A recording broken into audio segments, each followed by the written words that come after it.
Bonjour à tous, bienvenue dans ce nouveau numéro de cette année-là.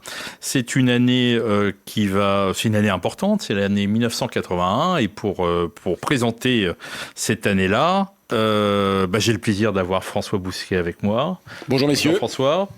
Christophe, vous allez nous en parler là, l'année 81 ? Oui, bien sûr, bonjour à tous. Et Daoud Borgozala. Bonjour.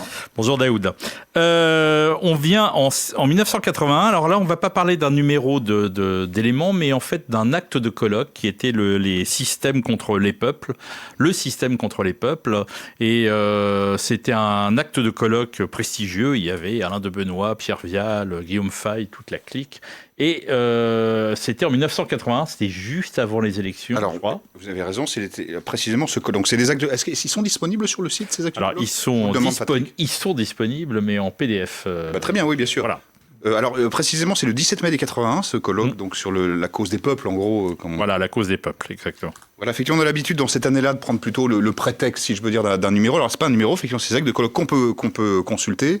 Alors, c'est juste après le deuxième tour des... C'est juste après, oui. Oui, parce que, alors, je vous fais un petit panorama, on va commencer par un panorama politique. Mitterrand est élu le 10 mai. Donc c'est juste avant. Donc qu'est-ce qui se passe ? Bon, effectivement, c'est l'élection de Mitterrand. Aux États-Unis, nous avons l'investiture de Reagan. L'actualité internationale, elle est assez chargée. Elle nous rappelle un peu notre période actuelle. Donc beaucoup de désordre au Moyen-Orient. Il y a l'assassinat du président égyptien Sadat. Personnage étonnant, étrange, un peu complexe, qui avait été prix Nobel de la paix un peu avant, en 1978. Alors je continue avec le Proche-Orient parce que en fait les problèmes perdurent. Il y a toujours l'éternelle guerre au Liban avec des interventions d'Israël au sud Liban, tandis que la Syrie est en conflit avec en fait les armées de Gemayel. Nous sommes également toujours en plein conflit Iran-Irak. Je reviens en Israël, si je puis dire, puisque c'est l'élection, je crois, de Begin, qui lui aussi fout un peu le désordre au Liban, etc. Donc mais on est toujours dans des désordres qui nous parlent à l'heure actuelle. Je reviens en Europe. En Europe, c'est les problèmes de Pologne. Nous avons l'état de siège en Pologne, suite au mouvement de Solidarnosc. Donc c'est Jaruzelski qui finalement... Oui, on portait les petits badges. Absolument, c'est en fin d'année ça. Qu'est-ce qu'on peut dire d'autre ? En Europe, nous avons notamment le 5 mai, qui est un anniversaire, peu importe, c'est la mort du militant Bobby Sands en Irlande du Nord, important. Avec énormément d'émeutes. D'une façon plus légère, vous avez chez leur colon, si je puis dire, le mariage de Lady Di avec le prince Charles. Important aussi. Voilà, donc le contexte politique assez chargé symboliquement. Et puis alors, de façon plus légère, qu'est-ce qui se passait en 1980, c'est le début des années 80. En musique, on pouvait écouter quoi ? Alors on pouvait écouter Kim Carnes et Kim Wilde, on écoutait Bachung, on écoutait Chamfort, Herbert Léonard, Sardou était en plein boom. Pour les nostalgiques un peu plus new wave, on avait OMD, les Sparks, Visage, Phil Collins, Police, donc voilà, c'était la musique de l'époque. En matière de cinéma, alors quelques films pour se souvenir, on avait le très beau choix des armes de Corneau, nous avons eu Garde à vue de Claude Miller, je crois que la Palme d'Or, on en revient à la Pologne, c'est le film de Vajda, qui est l'homme de fer, qui parle de ces événements-là. Qui a disparu, enfin je veux dire, je sais pas, vous l'avez vu non. Voilà. Depuis son Catine, mais c'est vieux de 10 ans, je pense, le Catine, qui est génial, génial, comme le Danton était phénoménal. Oui, absolument. Ouais. Enfin, le Danton qui est vous savez que c'est une commande française. Mais néanmoins, c'est tiré d'une pièce polonaise, et c'est un des grands classiques du théâtre polonais. Oui, voilà.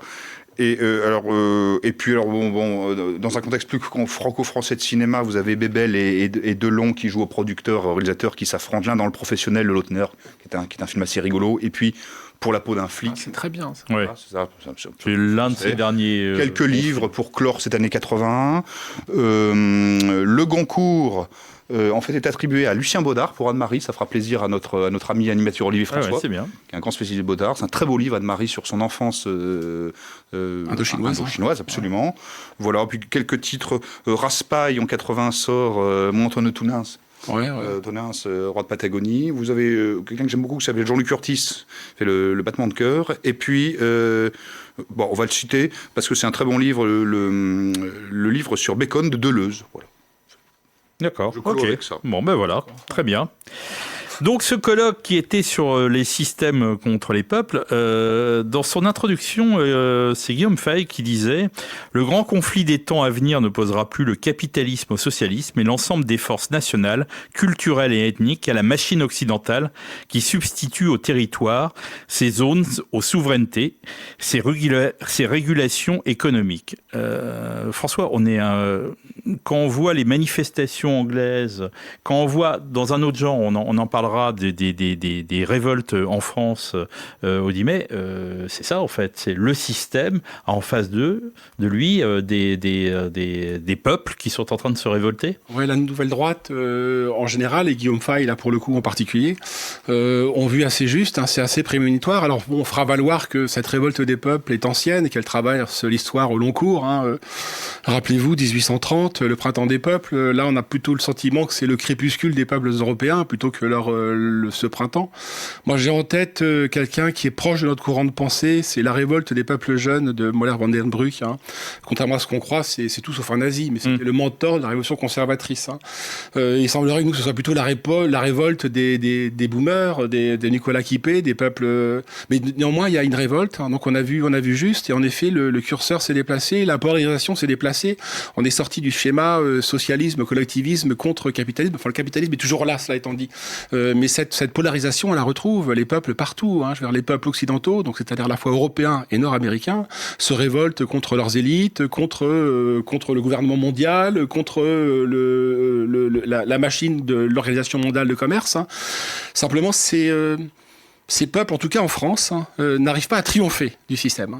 J'ai même le sentiment qu'en Europe, exception faite de l'Italie, de Mélanie et de l'Europe de l'Est, mais l'Europe de l'Est c'est un cas à part très précisément parce que c'est un continent qui a été dans le glacis soviétique pendant un demi-siècle. Hein, donc je parle de l'Europe de l'Ouest. Hein, exception faite donc de l'Italie et de l'Amérique, hein, des États-Unis. J'ai l'impression que cette révolte des peuples contre le système ou les systèmes, mais appelons-le le système avec un S majuscule. Hein, moi j'ai tendance à définir le système comme expression plurivoque d'une pensée univoque, ce qu'on appelle, nous, à Nouvelle Droite, la pensée unique. Donc on vient de sortir du reste un hors-série sur la pensée unique, qui est un concept qui a été porté par Alain de Benoît. Et j'ai le sentiment que les peuples échouent à renverser ce système. Vous évoquiez le cas anglais. Le cas anglais, moi, m'attriste plus lourdement que le cas français et continental, pour tout vous dire, pour ne rien vous cacher. Je n'ai pas un amour fou de l'Union Jack, de ce drapeau, quoi, mais quand même néanmoins le fait que l'an dernier, après les émeutes raciales, hein, c'est le seul pays en Europe où il y a des émeutes vraiment authentiquement raciales, hein, à 20 ans d'intervalle, c'est l'Angleterre. Donc ça constitue un cas à part avec les Américains. Il n'y a pas d'émeutes raciales, on va parler en tout cas de blancs contre les Noirs ou contre les extra-européens. Il y a ça en Angleterre, et j'ai souvenir que les malheureux prolos, la working class blanche ouvrière britannique qui brandissait l'Union Jack, qui est le drapeau le plus fameux au monde. Ça peut me désoler, je veux dire. Je préfère que ce soit le drapeau français ou un drapeau continental. Vous avez remarqué qu'il y avait l'Union Jack, mais il y avait aussi le drapeau anglais, c'est-à-dire la croix. Il y a également la croix de Saint-Georges. Néanmoins, c'est que les deux drapeaux étaient interdits, si vous vous rappelez. Il y a même les policemen ramassés, c'est-à-dire arrêtés. Les Anglais qui brandissaient John Bull, il faut rappeler, le John Bull, c'est John Leboeuf. Hein. L'Angleterre c'est John le Beef pour moi, l'Angleterre. C'est pas des blagues, hein, c'est qu'on a castré l'Angleterre comme aucun pays en Europe n'a été castré. Donc le cas anglais est vraiment dramatique. Hein. Cette révolte est désespérée, je pense. Hein. Elle est vouée à l'échec. Je suis désolé d'avoir à le dire. Londres est grand remplacé dans des ordres de grandeur que nous ne connaissons pas en France. Hein. Et c'est la protestation. Alors on va voir ce que fait Farage, hein, ce que fait Tommy Robinson. Hein. J'espère qu'on l'aura dans Éléments un jour. On y travaille. Hein. Je parle de Tommy Robinson. Hein. Sa manifestation est une première. Hein. Il faut savoir qu'en Angleterre, il n'y a pas d'équivalent politique. Certes, il y a Réforme UK de Farage, mais électoralement, c'est quand même... Qui était plutôt hostile à cette manifestation. Mais au début, il était hostile au départ à Tommy Robinson, dont il pense que c'est une personnalité trop clivante parce qu'elle vient de l'English Defence League, parce qu'il est passé par la case prison. Mais néanmoins, les cordons de la bourse sont tenus par Elon Musk. Et Musk financera Réforme UK s'il y a Tommy Robinson. S'il n'y a pas Tommy Robinson, l'argent de Musk va assécher le... Simplement, c'est pour évoquer évoqué le cas anglais, c'est que l'Angleterre n'a pas de représentant politique. Alors certes, vous ferez valoir que la France en a un, le RN, mais qu'il est condamné à l'impuissance, et qu'il n'a pas de perspective de pouvoir, en tout cas jusqu'au jour d'aujourd'hui. Peut-être qu'en 2027, il aura enfin une perspective de pouvoir. Mais au moins, les classes populaires, les classes périphériques, les classes moyennes françaises ont un représentant politique. En Angleterre, elles sont orphelines. Elles sont orphelines à telle enseigne que un scandale pour moi aussi absolu que les viols de masse. J'ai pris l'habitude de rappeler des chiffres, on n'ose pas dire les chiffres. Moi, quand je travaille pour Éléments sur le sujet, je blague pas, j'ai l'impression que je suis submergé par le nombre de viols que je découvre. J'ose pas dire dans le papier d'Éléments qu'il y en a 100 000.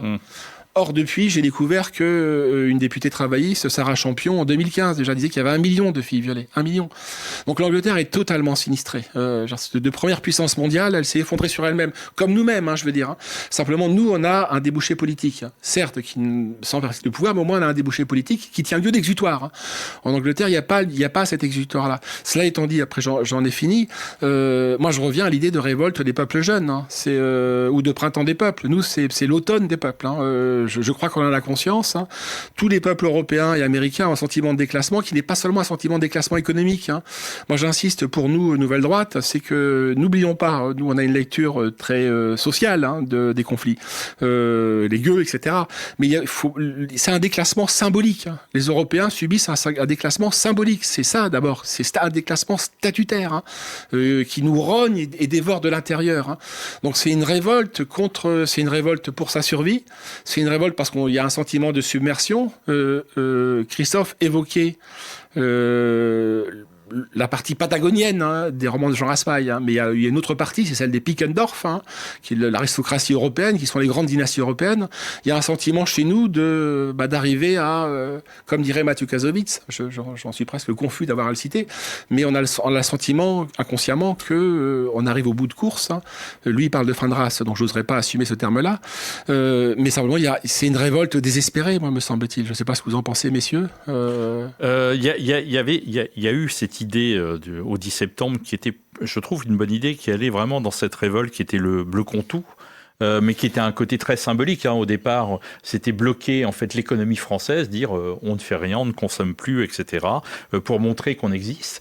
Et la gauche s'est retrouvée à récupérer. C'est un grand classique parce que bloc contre tout, fondamentalement bloc contre tout, ça n'a pas fonctionné. Moi, j'ai des images en tête. Non, ça n'a pas fonctionné, mais parce que ça a été récupéré par une partie de la gauche. Tout est vampirisé par la gauche, gilets jaunes inclus. Alors gilets jaunes avec un temps de retard assez important de 3 mois. Rappelez-vous Martinez, la CGT, etc., était au départ très hostile. Alors que là, le 10 septembre, ils l'ont récupéré tout de suite. Immédiatement. Simplement, rappelez-vous, moi j'ai fait pas mal de vidéos sur X de gens exaspérés, classe moyenne, là pour le coup, citadine, exaspérés par les blocages de rue, voire même des populations immigrées. Je parle ou peut-être françaises, de papier, techniquement peut-être françaises, mais en tout cas d'origine immigrée, qui étaient exaspérées par ce blocage.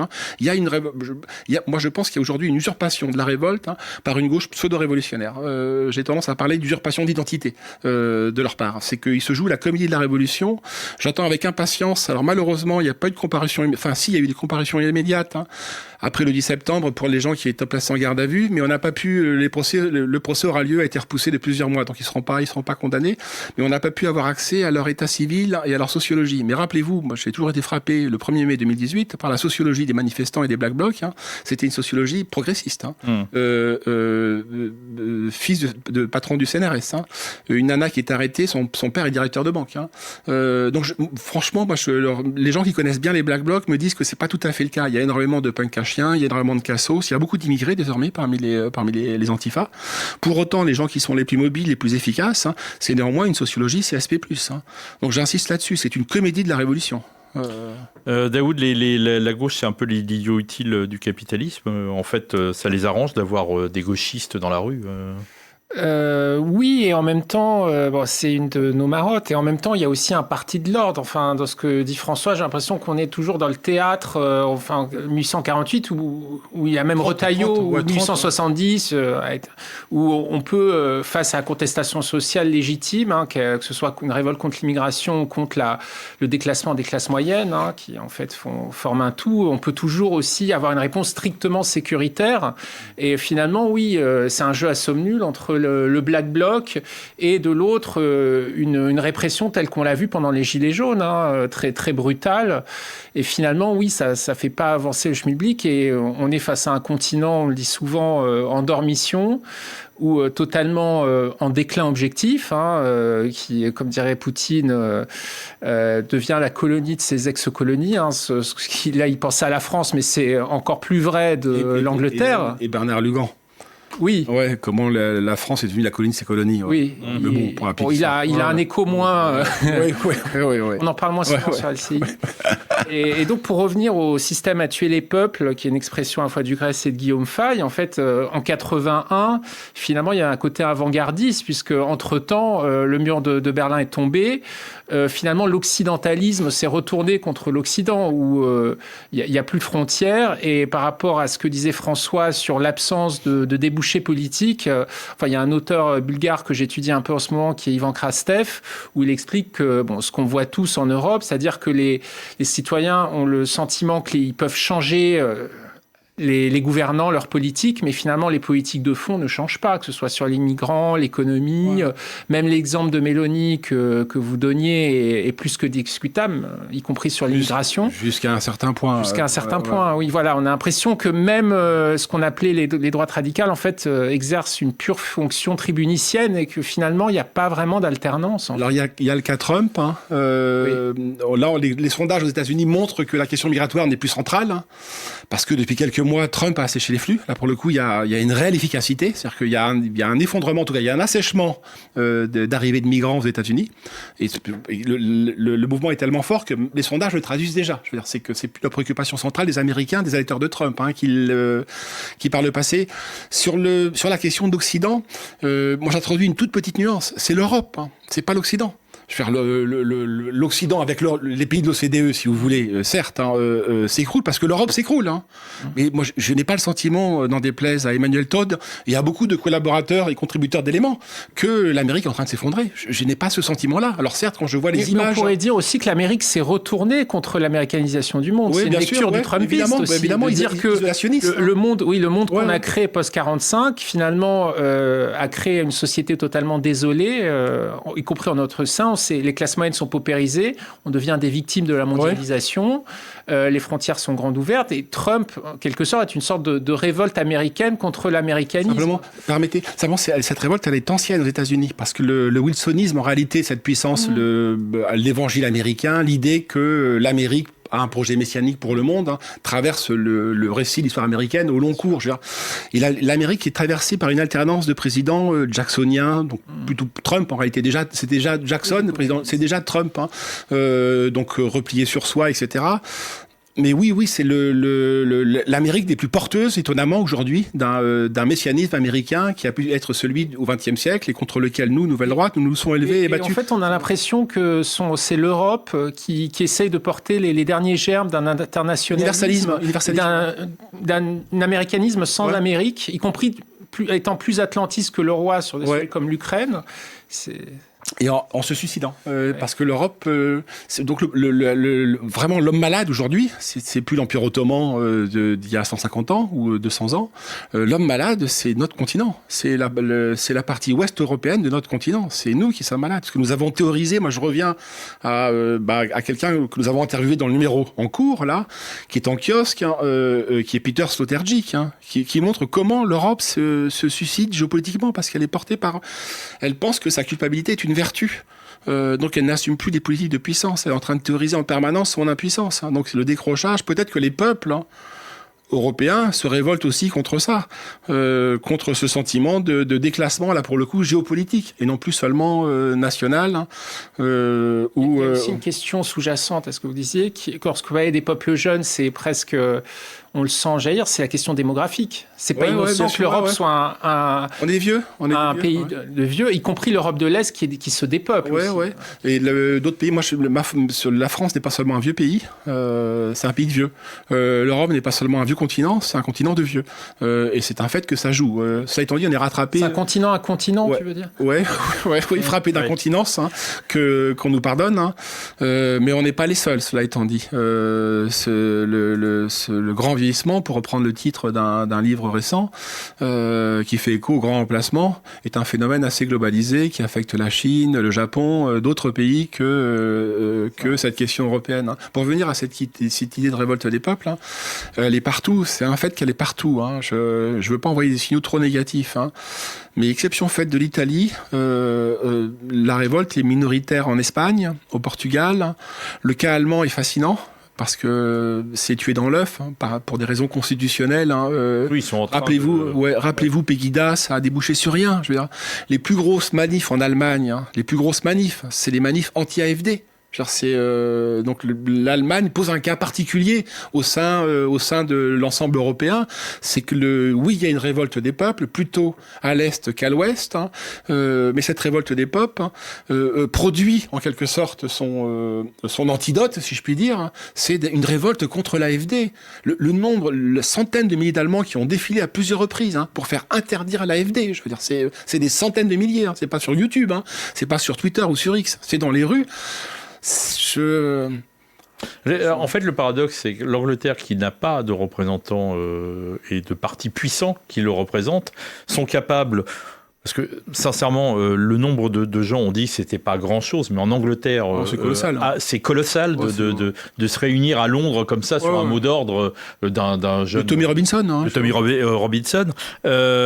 C'est marrant qu'en France ou en Allemagne, les partis font des scores et sont incapables d'amener les gens dans la... Patrick, en Allemagne, il y a eu Pegida. Tous les soirs, pendant ces vieux de 10 ans, je sais plus, ou ça doit être après le 2015, à vérifier. C'était l'époque où il n'y avait pas de parti... Il n'y avait peut-être pas l'AfD. Je sais plus si ça commence à être décret. Ouais, ok.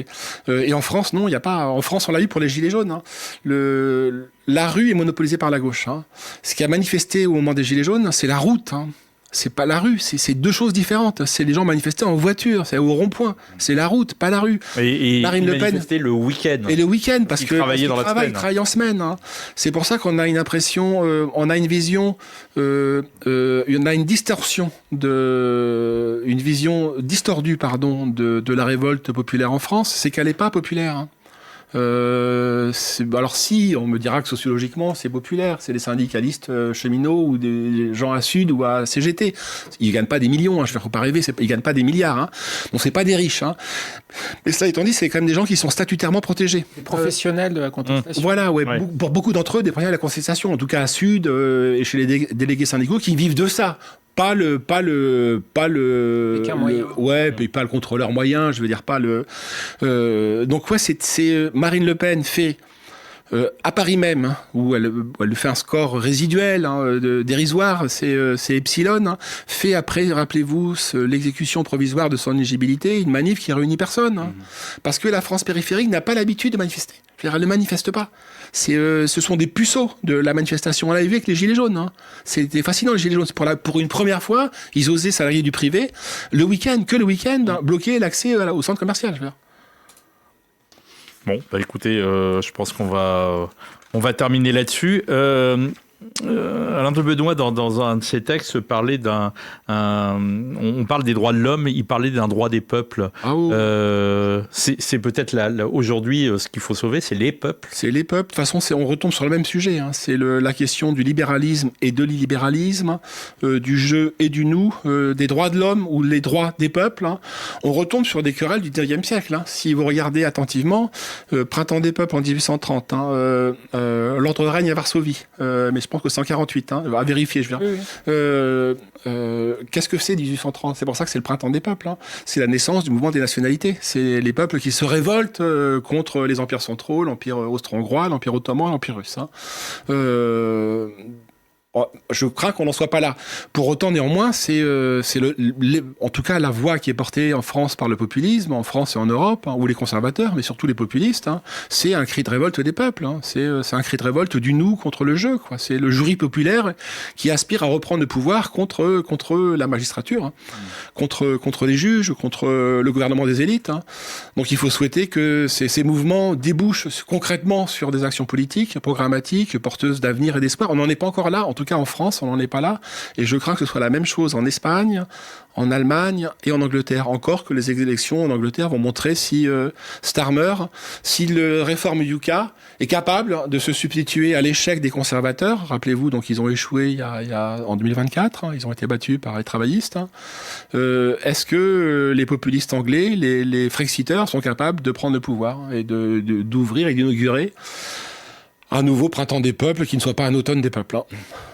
Voilà, on termine là-dessus. Et puis, si vous voulez en savoir plus, vous pouvez retrouver ce numéro de ce colloque en PDF sur le site. Autrement, vous pouvez retrouver notre numéro qui est en kiosque maintenant depuis facilement un mois, et qui a un franc succès et qui a fait un petit scandale même avec cette couverture. Voilà.